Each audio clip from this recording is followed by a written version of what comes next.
It's my pleasure to invite Justice Muralidhar to formally release the report of the Independent People's Tribunal on World Bank. I'm very happy to announce the official release of the report titled World Bank on Trial on the 80th anniversary of the World Bank and IMF. This is the report of the People's Tribunal that was held in Calcutta on December 7th and 8th, 2024. To me, it was an eye-opener reading this report. I knew that there have been people's tribunals earlier, independent people's tribunals earlier, including the one in 2007. But this report was both revealing and disturbing.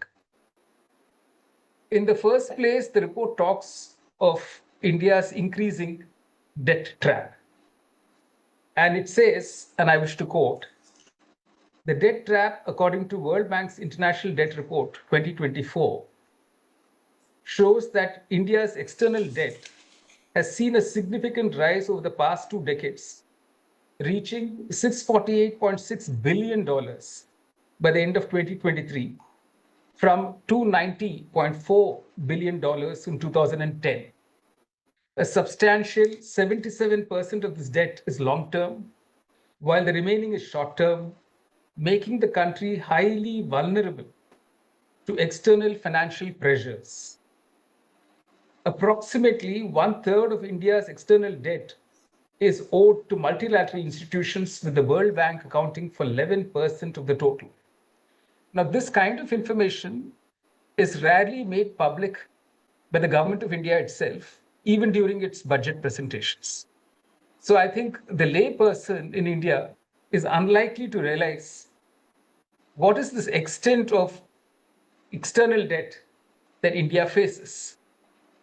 And as a result, the findings of this Independent People's Tribunal reveals that the World Bank Group operates far beyond the role of a financial lender. It has strategically leveraged its funding to shape India's economic, social, and political landscape. Through its lending instruments, policy advisories, and technical assistance, the bank has embedded neoliberal economic and governance frameworks that prioritize privatization, deregulation, and fiscal restructuring. While it presents itself as a development partner, its interventions have systematically influenced national policies, often aligning them with global financial interests rather than domestic priorities.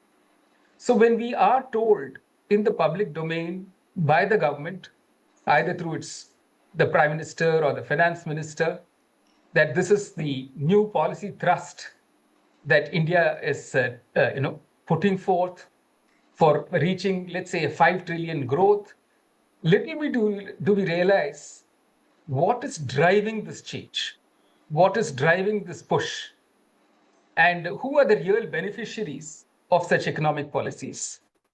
Having been involved in some of these issues as a lawyer prior to becoming a judge, and later encountering some of these issues as a judge, one increasingly realizes that what is projected before the courts is only one part of the reality. Very often when courts put a stamp of authority on what is said to be within the realm of policy, and therefore outside the sphere of law, the courts don't quite realize that they're not simply endorsing some sovereign function of the Indian government, but they're actually putting a stamp of approval on a policy that is dictated by external factors. And a reading of a report like this makes it very stark what these external factors and external pressures on the Indian government are. And therefore, I would think that this report is very timely. It is a reminder of what many of us have known for many years. And it is at one level disturbing to see that the problem has only increased and has nowhere been mitigated over the last, let's say, 2 decades. I begin by referring to the Human Development Index reports, the HDI reports that have been systematically brought out over the past 2 decades. The Human Development Report for 2023-2024 was titled managing interdependence in a polarized world. As many of us know, the HDI, the Human Development Index, measures human development in countries by analyzing their performance in 3 dimensions: health, education, and standard of living. The health dimension is assessed by life expectancy at birth, the education dimension measured by the years of schooling for adults aged 25 years and more, and the expected years of schooling for children of school entering age. The standard of living dimension is measured by the gross national income per capita.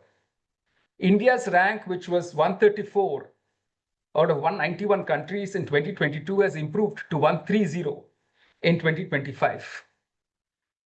The Human Development Report of 2023-2024 noted that emerging from conflicts, persecution, and human rights violations, the number of people forced to flee their homes reached 108 million, the highest since World War II, and 2.5 times the number in 2010.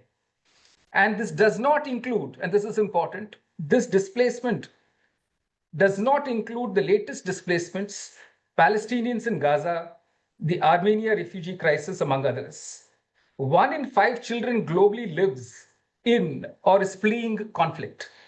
Millions of people, including children, who have been forced to flee their homes due to no fault of their own, could live a life of dignity if countries, involved or not involved in the conflicts, could find mutually agreeable solutions for displaced people. It talks of the emerging democracy paradox, and this is important for us to note.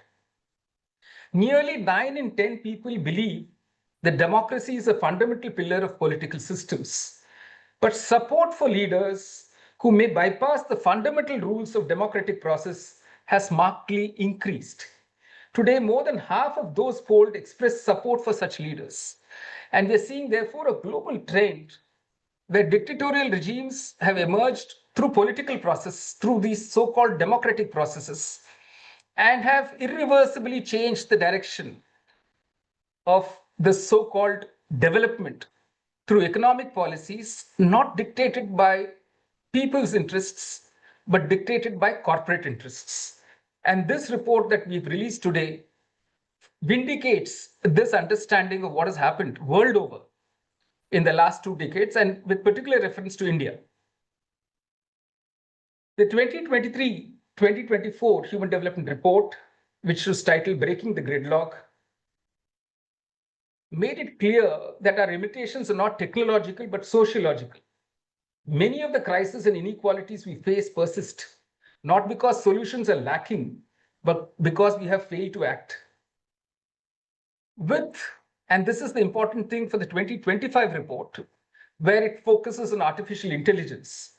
And it states, with artificial intelligence, we must choose differently. And we must choose now. We must resist the temptation to anthropomorphize AI.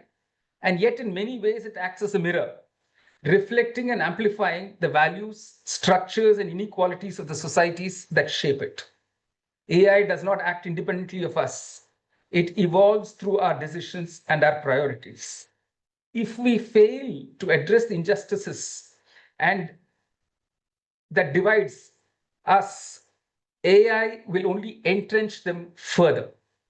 But if we invest in human capabilities and commit to greater equity, AI can magnify the best of what humanity can achieve.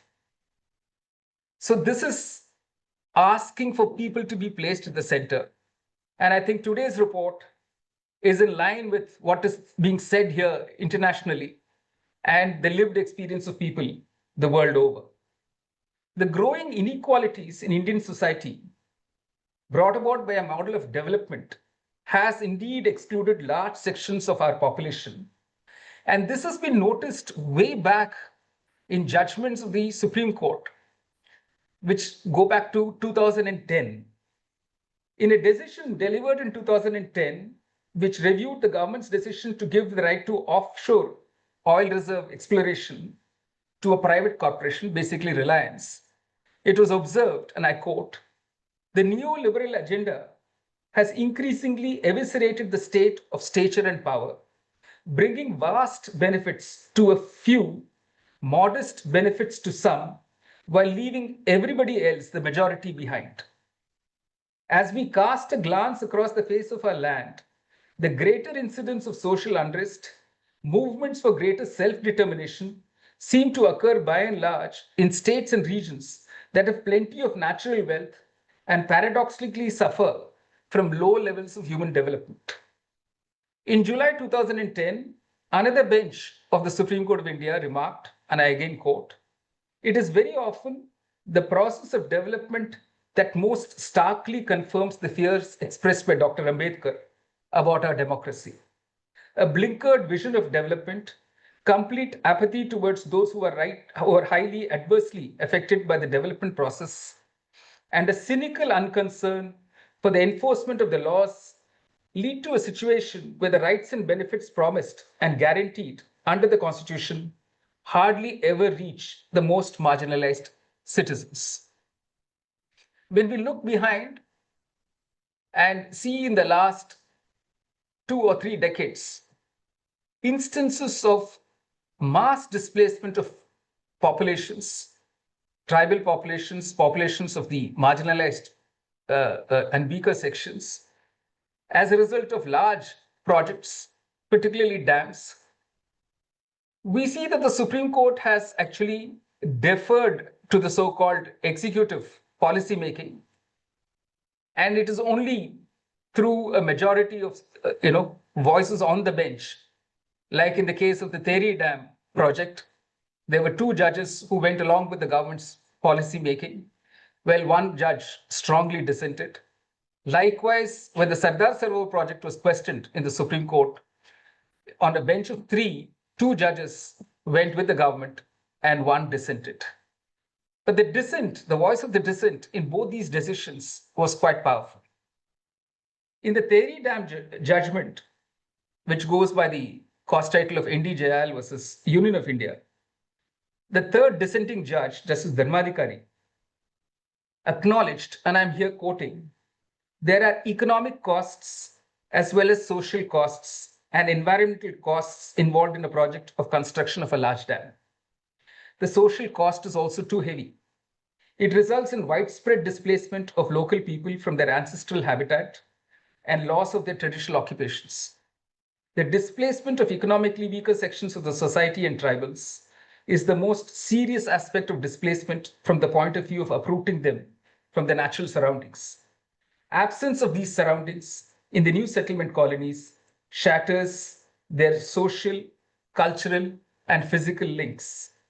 Likewise, when it came to the Sardar Sarovar project, and here I must make a disclosure that I was a lawyer for the tribals who were displaced by the dams on the Narmada River, one of the largest rivers in India, involving displacement of lakhs of people from their natural and traditional habitats. The dissenting judge spoke on the environmental concerns and how there was no pari passu rehabilitation of the displaced populations. And here again, the court deferred to the executive policy making. And what we find as far as the Narmada case is concerned is that even after 4 decades, the displaced populations have not got justice. They've all had to leave their natural habitats and move into the neighboring states like Gujarat, Rajasthan, where they're still fighting for survival and for dignity. I found this very striking about the report that has been released today. Despite the experience in the last 2 decades or 3 decades in India, there is no conscious effort to actually shift the course. In 2013, we had a new land acquisition law which asked for social impact assessments before a project is approved. It asked for a participation by local populations among those who are potentially likely to be displaced. Either those processes have not been activated at all or simply given a short shrift.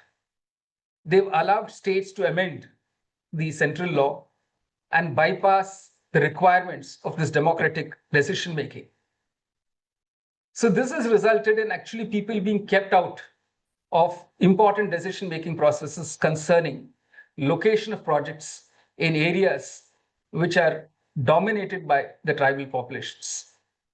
On the environmental side also, what I have found, both as a lawyer and later as a judge, is those public hearings which have been mandated under the Environment Protection Act are reduced to a ritual. And dissenting voices are either allowed not to, either prevented from actually participating in those public hearings, or it's held in such a hurry and the results have been distorted in a sense that there is a make-believe of compliance with the requirement of the law. So in the actual working, whether it's of the 2013 law or of the Environment Protection Act requirement, there is a subversion, there's an active subversion of the legal processes by the state itself. And it requires a humongous effort on the part of the displaced populations, on the part of the affected populations, to engage with institutions to get them to see the illegality of these processes. So this is a matter for considerable concern when it comes to how the law works on the ground. One of the things that we've noticed increasingly is that there is development through the process of displacement, whether it's large projects, and here I'm talking of dams, but even power projects or construction of expressways and highways. There is no actual reparation for the losses suffered by people. First of all, there's no recognition of the loss suffered. And even if there is a recognition, the reparation is actually half-hearted or totally incomplete. As a Chief Justice of the Orissa High Court, between the years 2021 and 2023, I was astounded to come across petitions asking that the remaining compensation that was to be paid to families displaced by the Hirakud Dam, and this was one of those early Nehruvian era projects, which was inaugurated in 1958. Populations displaced as a result of that large dam project was still in courts asking for complete compensation to be paid. And we're looking at 5 decades having been passed. So this is a failure of the legal processes and definitely a failure of the state to account for the extent of displacement that it is causing and the misery it's causing, not just to the generation that has faced displacement, but every succeeding generations. So if one was to calculate the social costs of the so-called development, it would be humongous. And I'm glad that today's report is again reinforcing the need to acknowledge what is the extent of suffering undergone by people as a result of the so-called development projects.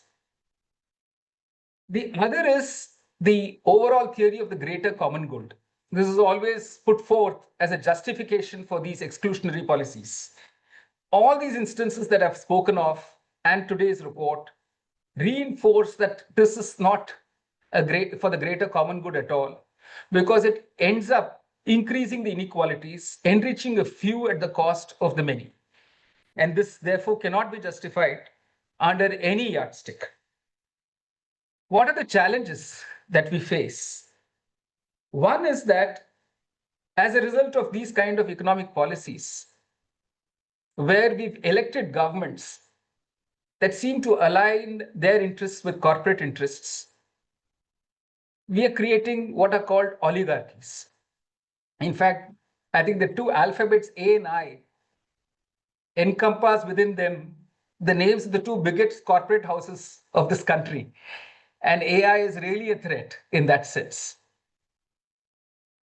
They have given over large areas of public projects, whether it's airports or ports, exploration, offshore oil exploration, to one or two of these large corporate houses.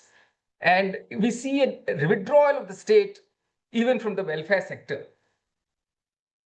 As was rightly pointed out by Professor Anuradha Chenoy and by the testimonies that have been reported in this today's report, digitization has been used to make the state even less transparent to the people and make the people more transparent to the state.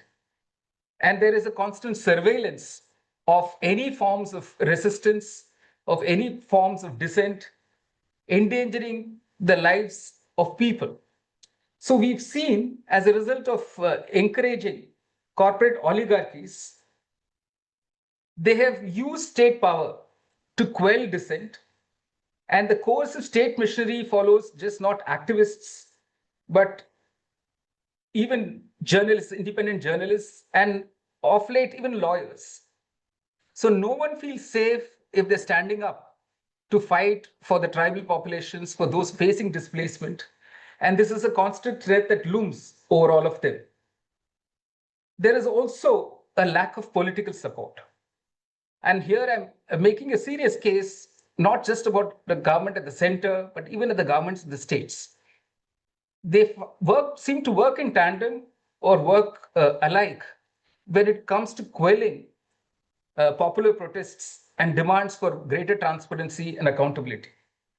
And through the instruments of law, they've also shut out civil society groups, whether it's like withdrawal of an FCRA approval or denial of the renewals or cancellation of licenses or unleashing the agencies like the law enforcement agencies. There is an increasing shutting out of civil society activism in this area, which we are now discussing. A combination of all this makes the whole questioning of state actions a very Herculean task.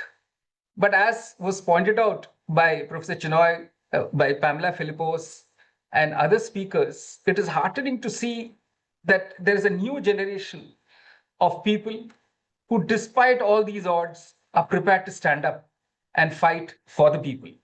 And it is those voices that we must encourage, we must support with whatever effort we can make at our individual level. It's important, therefore, that this mobilization of support, which is happening through IPTs, is kept on. Very often I've wondered, sitting in court, either as a lawyer or as a judge, what it would be if judges were to participate in such people's tribunals, sitting judges who were to come and watch these processes where people speak in their own voices and in their own language. And how much is lost in translation when the cases are actually presented before the high courts and the Supreme Court of India. And there used to be a time, and I'm talking of the time of Justice Krishnaya in the early 70s, where the judges actually stepped out of their courts. The judges in the Sobraj case and in the Sunil Batra case actually visited Tihar jail. These were 5 sitting judges of the Supreme Court of India. What would prevent these judges, if they want to know more about the displacement by the Narmada dams, to go and visit the Jalsindhi village in the Narmada Valley? What if they were to hold their sittings of their courts in the places where the actual displacement is taking place? Would it make a difference? Would it make it more real? Would it make it more authentic? And we need to ask these questions because in the kind of system of adjudication that we have in India and perhaps elsewhere in the world, there is a huge distance between people listening to these voices of dissenting voices and voices of people affected by displacement at a geographically far removed place. And what if they have to hear the voices firsthand at the place where the displacement is happening? These are the questions that arise even more forcefully when one reads this report. And the question therefore arises, how do we fight to democratize these processes even more? I would like to end by making a few suggestions. One is the data gathering that we need to do. Because of the processes under the Right to Information Act becoming more cumbersome and the state becoming more opaque, I think occasions like this, the Indian People's Tribunal, will be useful to gather the data and put it in the public domain and share it with all the groups working on the ground. And the increased sharing of data, and this data, I'm sure, should not be only spread in English language. It should be as far as possible vernacularized and made to reach all those groups and individuals working among the affected populations. I would urge that notwithstanding the not too happy results that we may have encountered in courts, we should continue engaging with these institutions, whether it's the judiciary or whether it's those other adjudicatory bodies like the human rights commissions and other commissions that have statutory backing. It is only on constantly engaging with these commissions, notwithstanding the results, that we also record contemporaneous history through the petitions that we file, the documents we place, and the reactions of those institutions. This is very important for future generations to know what works, what doesn't, and what challenges lay ahead. I think I've covered most of what I wanted to say.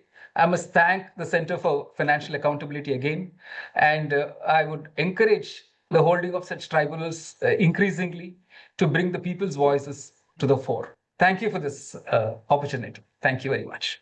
Been organized in the Philippines, in India, in Nepal, and in Malawi. Specifically in the Indian context, why this is particularly important is that today India is the World Bank's largest borrower. And so it was necessary to hold an India-specific tribunal that critically reviews the interventions of World Bank in India. So it was with this thought and idea that we held the tribunal. The IPT in India, Independent People's Tribunal, I'll be using the abbreviation IPT from now on. So the IPT in India was organized by the Working Group on IFIs, and it was held in Calcutta over 2 days and saw the participation of over 300 people. The main aim, like I said, of the tribunal was to provide an evidence-based review of the bank's role in influencing and shaping India's political economy, with a particular focus in the last 20 years.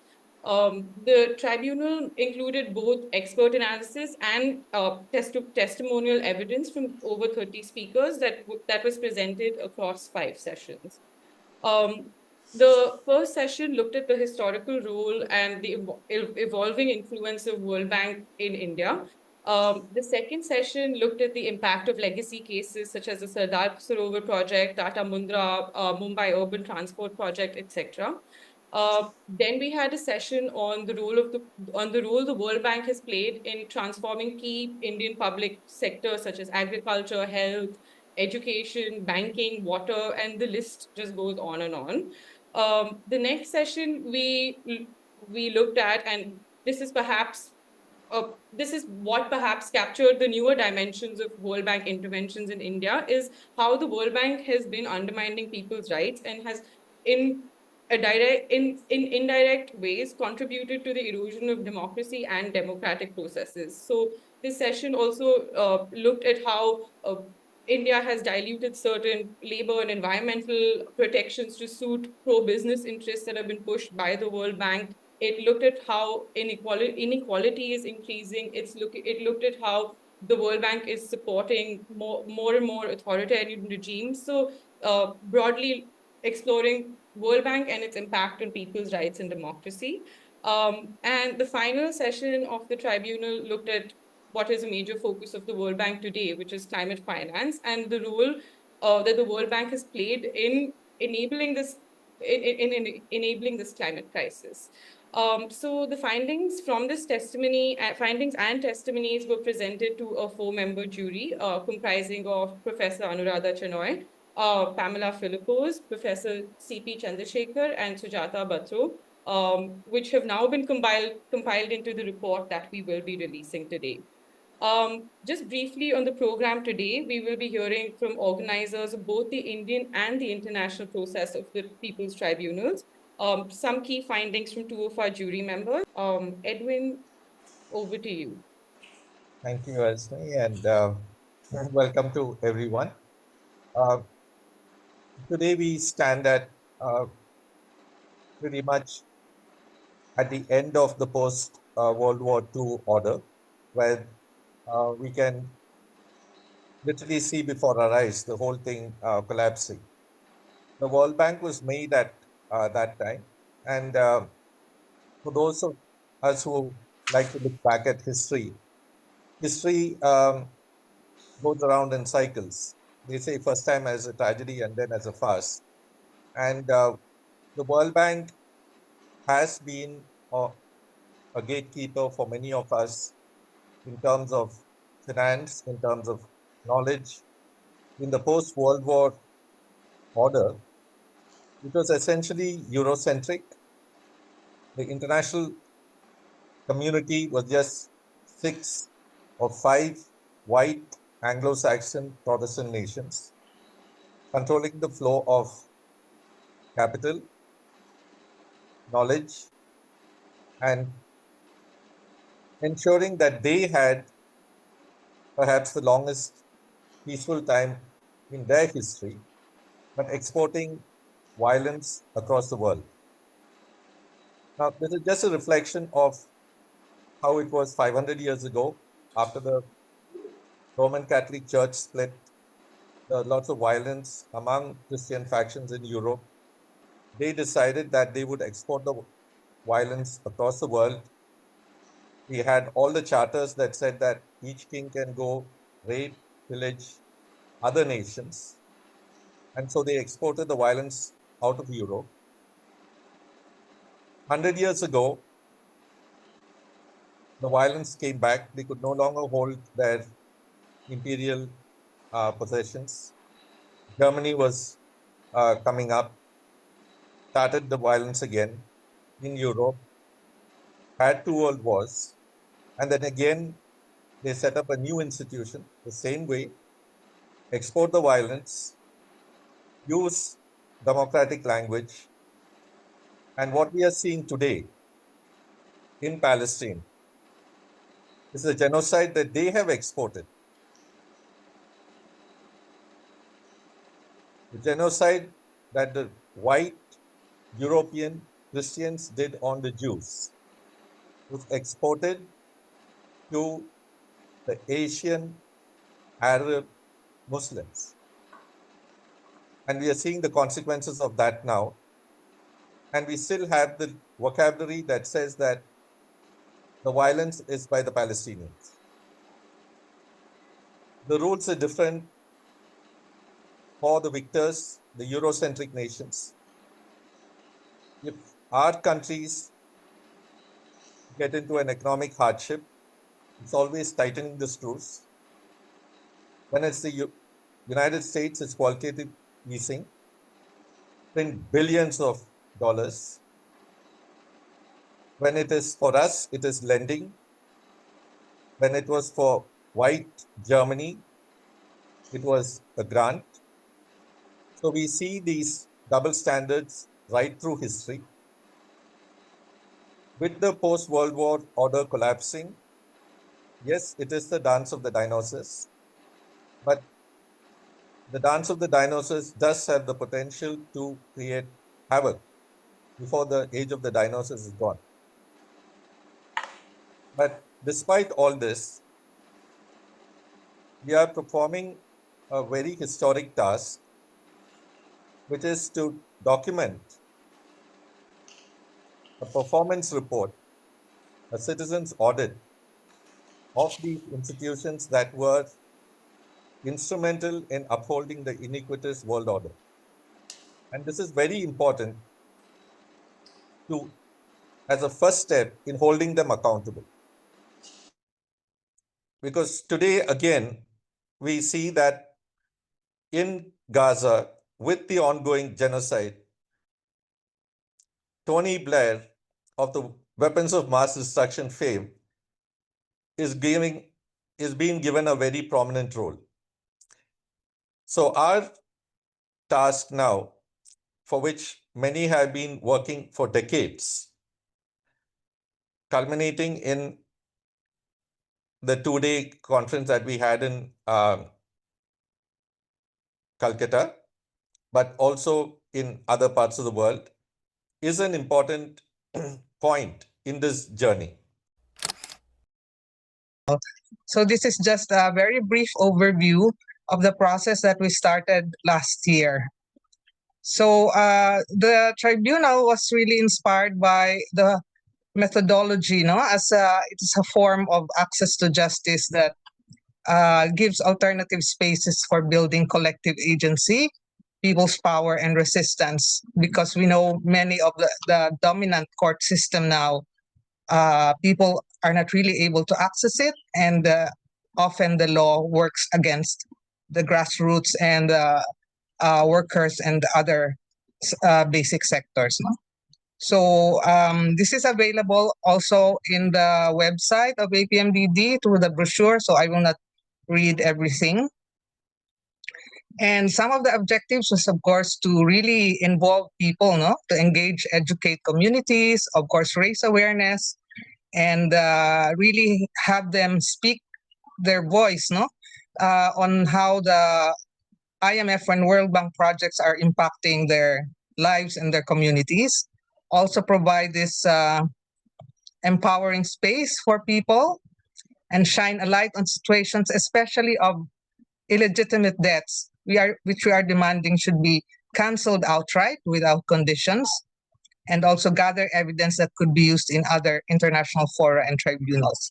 So overall, we aspire to achieve visibility of issues, of course, inspire more resistance, provide voice and power for affected, disadvantaged, and discriminated groups and peoples, and of course, also enable stronger solidarity, amongst our movements, and galvanize and inspire communities to act on the findings of the tribunal. So these are the members of the international panel of judges, and 3 of them are actually here. I'm so happy.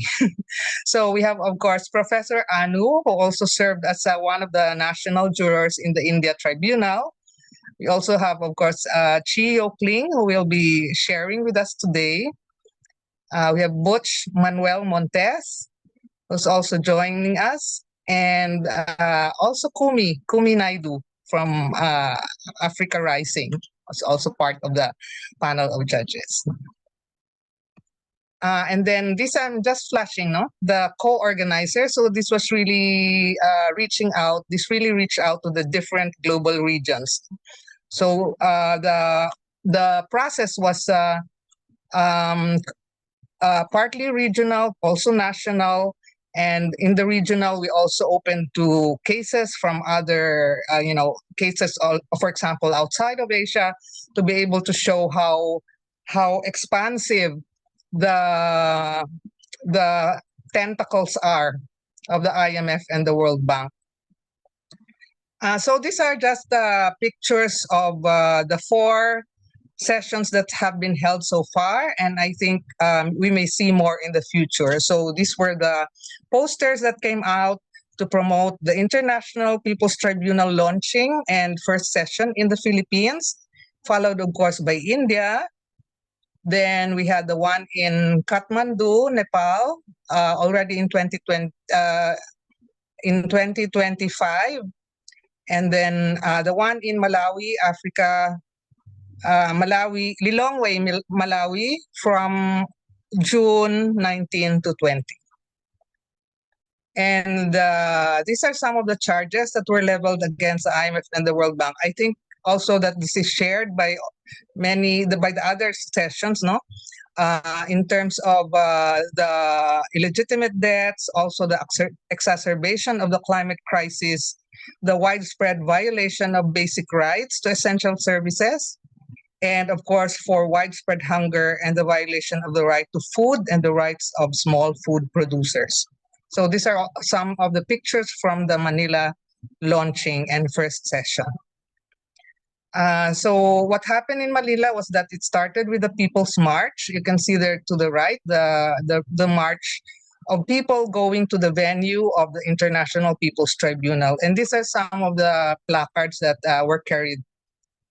So there's one on seeking accountability for the climate crisis, also for debt and destruction, also for conditionalities such as regressive taxation, value-added tax, or goods and services tax. Maybe it's called GST in India. And this one is, of course, in Kolkata, and wonderful pictures of what happened there. So you can see yourselves there. So this is Medha, no? Medha Padkar, if I'm not mistaken. Also, Anu is also there in the pictures. And then this one is in Kathmandu. So we also had a very good session there. And this was also preceded by the march here at the bottom. And then finally, the most recent one was in Malawi, which they organized as a commission of inquiry. And the two people here are the overall, like the overall judges or jurors. So all these make the case for really junking or overhauling or replacing the IFIs as part of our strategic goal or strategic fight of transforming the international economic and financial system. So to this day, beyond their 80 years, they continue to push loans as the main solution to crisis. For example, opening new lending as facilities in the time of COVID, also now in the climate crisis and other shocks. No?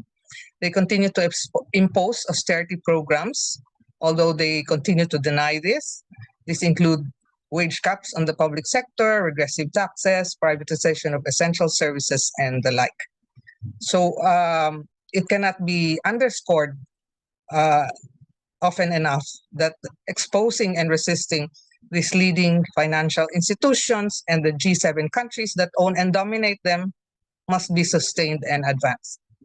So just for my last slide, I'd like to invite you all as part of our continuing struggle to join the October Global Week of Action from October 13 to 18, which is also timed with the annual meetings of the IMF and the World Bank. And the issues that I mentioned before from the different tribunals are also reflected here as expressed by people's movements and organizations. So these are the demands. So the theme for the Global Week of Action is Stop the Harm, Cancel the Debt, Reparations, and Just Transition Now. So I hope you can all join that and you can write us for more details on how to participate. So thank you very much. First of all, I would also like to thank especially the India coalitions that put together a really powerful tribunal set of hearings.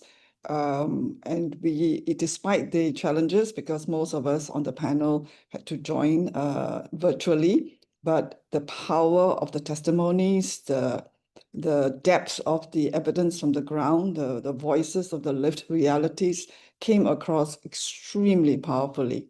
And I want to thank ABMMD for also, within a very short time, actually managed to get all of us in different countries to be able to do this for the region. So just to say that the international panel, many of my colleagues, some of whom are here, and others who could not join us because of time zone and other reasons, we will also be coming up with a short overall report at the end of this when the Global Action Week comes up.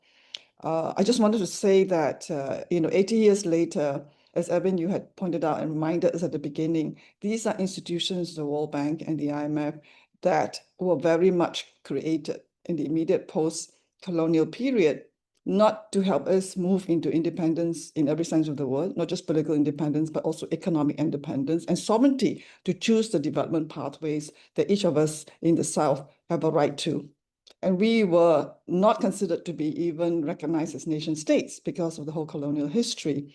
And yet we are in the South, and especially in many of our regions, the bedrock of systems, of knowledge, of practices, of sustainability, where community and living with nature, understanding the limits of nature is very much a part of our heritage. Why? Because when we are in the rural areas, in the rural economies, living so close to nature, we know that any abuse of nature is going to be abuse of our very existence.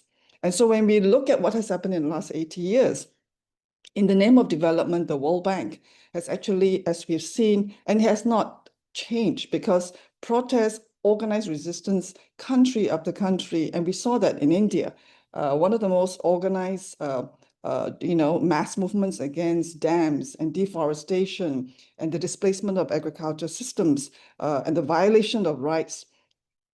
India has been one of the strongest countries of resistance. We saw that in the Philippines, in Indonesia, across the entire South. Africa has been devastated in so many different ways by structural adjustment conditionalities of the IMF. Every loan has brought us closer to the knees, in our societies. And so illegitimate debt has always been part of the call of the peoples of the South against these institutions. They were not set up for development. They were not set up for anything, but to entrench the power of the colonial powers. And because they enriched themselves in terms of wealth, in terms of technology, at our expense. And that dominance has been part of the institutions that we see in the IMF and the World Bank, and even later in the World Trade Organization. But because the World Trade Organization was born a bit later, there was a little bit more participation of our countries of the South. But even then, we have many, many, many rules that are deeply unbalanced. And today we see in the Trump administration the dominance of unilateral Make America Great Again, influencing and dominating all these institutions. Some of the top posts in the World Bank, in the IMF, in the World Trade Organization have been given to Trump supporters and experts in the name of really appeasing this current administration in the United States, with the fear that the United States might walk out. And I think that is the fear that we have to challenge looking forward. The last 80 years have taught us in the South that repression, the lack of reparations, the lack of acknowledgement that colonial history is a big factor, if not the key factor, in really keeping us very repressed and oppressed in the South. And so we talk about financial architecture reform at the international level, but it has not moved. Because if you have a system where $1 is one vote, then you have a one country, one veto power. A lot of attention is on the veto power of the Security Council in the United Nations of 5 countries. But actually, you think about it, where it is about money and financing of destruction or transformation in the best sense of the word, it is held by really a veto of one country. And that's the United States. And if you look at so many of what we have been going through, we actually in some ways are expecting worse because public financing is reducing. And therefore we see the World Bank and the IMF loans incorporating a lot of conditions that is about taking over the risk even more than in the last 80 years of the private sector. Looking to the private sector and private creditors to supply finance is what we hear in the climate discussions, in the biodiversity financing discussions. But we know the reason so much wealth has gone into private corporations, private financial institutions, is because the rules of the game have been so extractive with the complicity of the World Bank and the IMF. And therefore, you couple extractivism, illicit flows of finance, with an increasing debt that never goes away, illicit and otherwise. This is a burden that we cannot shake off. And the voices of our governments in so many cases are muted. And that's why the voices of the people are so important. And this has never stopped in the last 80 years. So for us, listening to the tribunals across all the different countries, and we were very glad that in some of the countries, it wasn't just a host country like India, for example, but we had testimonies coming from Pakistan, from Bangladesh. And I think that is really, really important. And as pointed out by a number of people just now, the false solutions of so-called transition in the name of climate crisis response, the false solutions of financing a lot of forestry projects, even we heard about the geothermal cases in Indonesia. It's supposed to be clean energy, but on the ground, it is polluting and it is a violation of human rights. Across all the testimonies, it is 80 years of no surprises, but just continuing and even deepening violations of the rights of peoples and the rights of nature. And so we hope that we do not give up and that is really so empowering. The impact of these institutions on the lives of people to the most direct level, hawkers in the urban areas of India, small businesses, farmers, but we know we are not alone. And I think the tribunals work and so much of the solidarity building and advocacy work across all our countries is to know that we are not alone. And movements have to be supported. Those of us who are in the civil society organizations, we are in the service of the movements of peoples.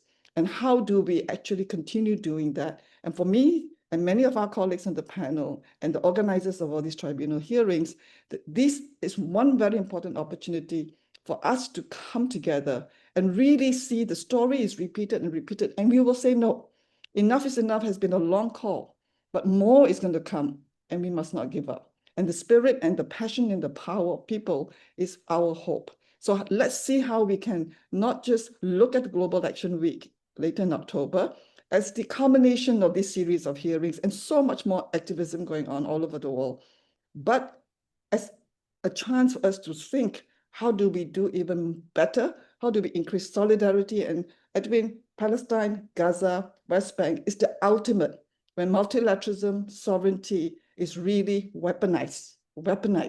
And this is something that I think we will not accept. So thank you so much to the India team and coalitions, and we are looking forward to hearing your report and other reports as well in this process. Thank you. I was very privileged not only to be part of the jury in India, but also to be part of the international jury. So I heard online the testimonies in the course of the tribunal in Philippines and Malawi. And I think what struck me most when we were in Kolkata, and for that I have to thank Shaktiman Ghosh, because he had so many of the hawkers who came in and were so enthusiastic, and so many people from the ground who attended those 2 days, and how they looked forward to hearing the testimonies.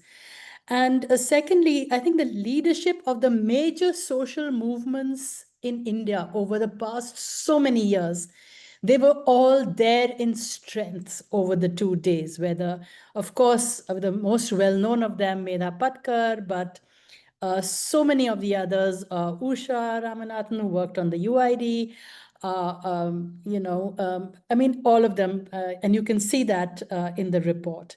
Now, I think I'm going to just start with my conclusion, and that is that the charges made by this independent tribunal of how the World Bank, has increased indebtedness, of how it violates rights, and how it has actually exacerbated climate crisis. Actually, in my opinion, all of them stand, and there can be no dispute on that. The evidence was far too much to take away from this indictment. I think my second point is that today we are in a state of polycrisis, which is an intersectional crisis of social inequality, of impoverishment, of climate crisis, of irreversible ecological damage. And yet, this polycrisis has been put on the back burner.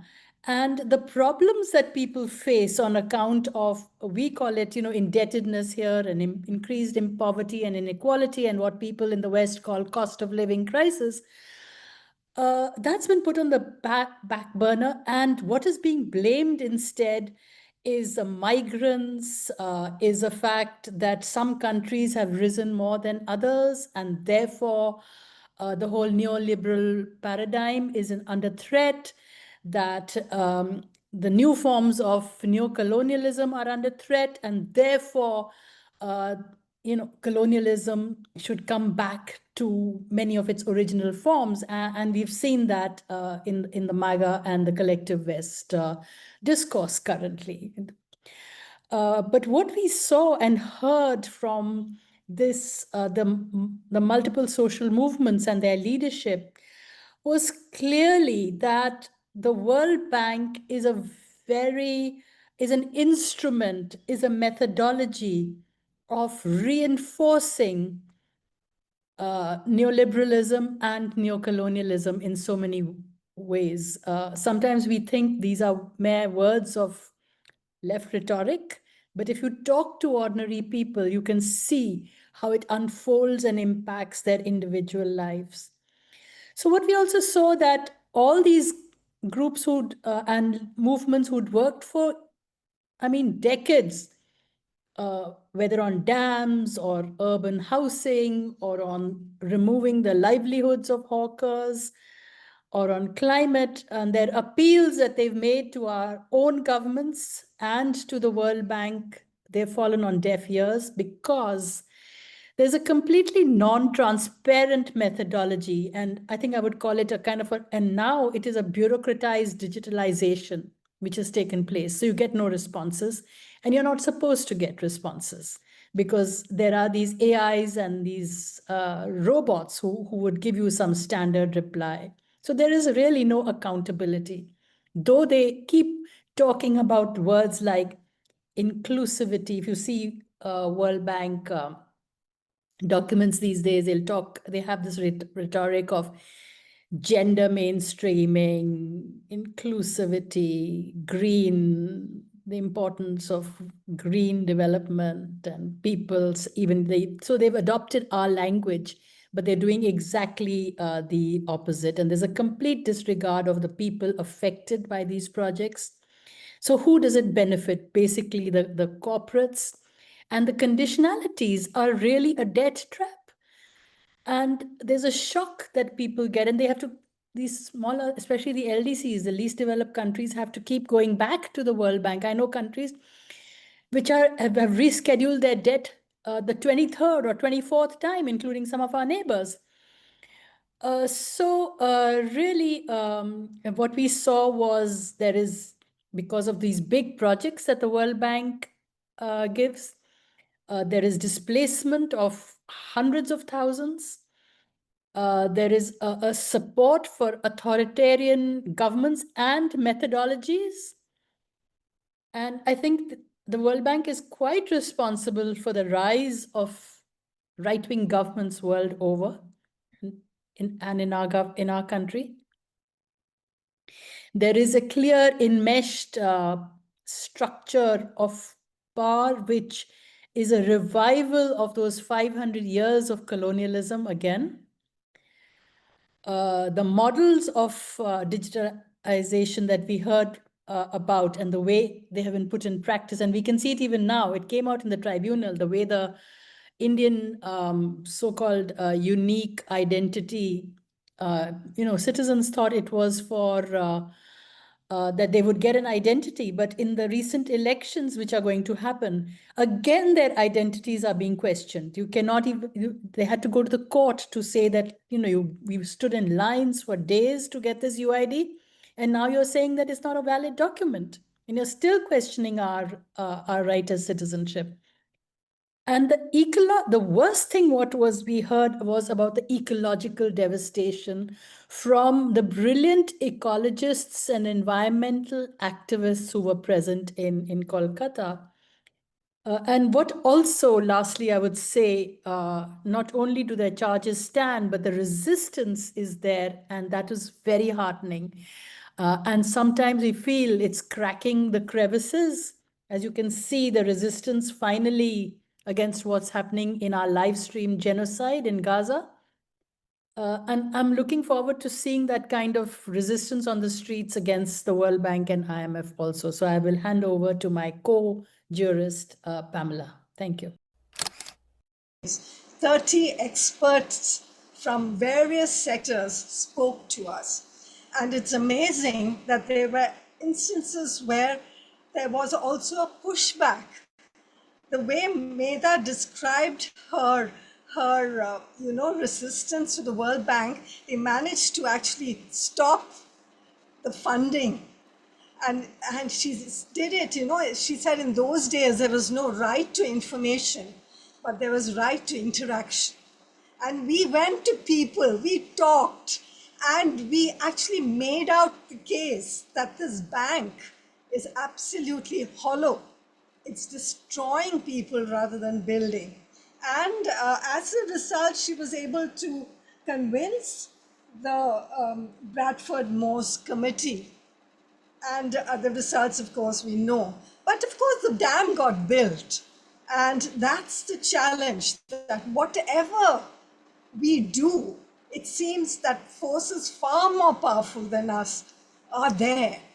and they will ensure that it's done. We've seen Gaza, we've seen the destruction of Gaza in our face. I'm so glad people have made references to Gaza, because in a sense, Gaza represents the ultimate.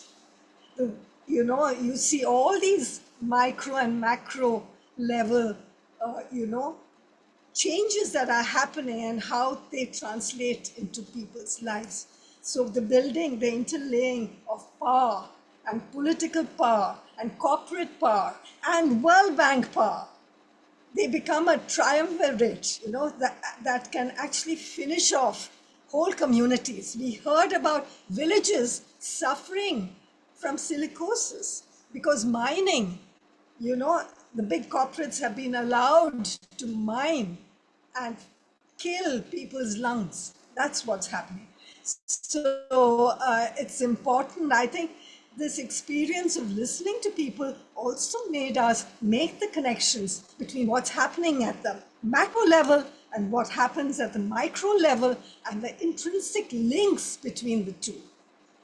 I will end here, but I must, before I go, congratulate all of you. It's the effort of people like you, and it was great listening to Yop, for instance, because it's this grassroots putting together of hands and minds that have really changed the reality, at least to the extent that we've been able to.